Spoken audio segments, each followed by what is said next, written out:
Salut à toutes et à tous.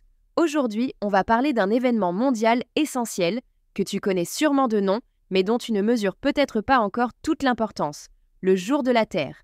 Chaque 22 avril, plus d'1 milliard de personnes dans près de 190 pays se mobilisent pour un seul objectif, protéger notre planète. Mais pourquoi cette date?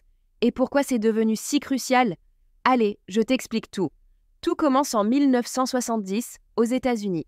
Un sénateur du Wisconsin, Gaylord Nelson, décide de lancer une grande manifestation pour l'environnement. À l'époque, l'écologie n'était pas une priorité. Et pourtant, ce mouvement va tout changer. Il mènera à la création de l'Agence de protection de l'environnement américaine et à des lois fondamentales sur l'air, l'eau et les espèces menacées. Depuis, cette journée est devenue planétaire, avec une première édition mondiale en 1990. Et aujourd'hui, elle est connue sous le nom de Journée internationale de la Terre nourricière. Un nom symbolique parce que oui, la Terre, c'est notre seule maison. Mais cette maison est en danger. En juillet 2023, le secrétaire général de l'ONU, Antonio Guterres, ne mâche pas ses mots. Il déclare que l'ère du réchauffement climatique est terminée, place à l'ère de l'ébullition globale. Canicules extrêmes, incendies, montée du niveau des océans. Le climat se dérègle et les conséquences y sont déjà là. Tu veux des chiffres? 52,2 degrés Celsius enregistrés en Chine. Des incendies gigantesques au Canada et en Sibérie. 10 mois consécutifs de chaleur record en 2024. Et ça ne va pas s'arrêter là, sauf si on agit tout de suite. Alors, à quoi sert le Jour de la Terre? À sensibiliser, mais aussi à passer à l'action. Des nettoyages de rues, des marches pour le climat, des ateliers zéro déchet, des événements VG sains, des initiatives locales partout en France et dans le monde. Tu peux d'ailleurs trouver ce qui se passe près de chez toi en tapant Jour de la Terre plus ta ville sur ton moteur de recherche.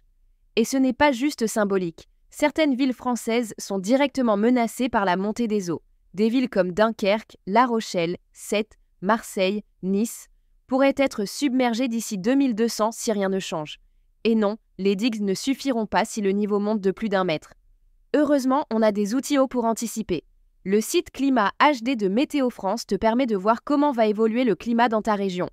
L'outil Demain, quel climat sur le pas de ma porte te propose 3 scénarios pour ta commune, de l'optimiste au catastrophique. Par exemple, à Paris, on parle de plus 1,6 degrés Celsius dans le meilleur des cas et plus 3 degrés Celsius dans le pire. Et ça, c'est pas juste une histoire de météo.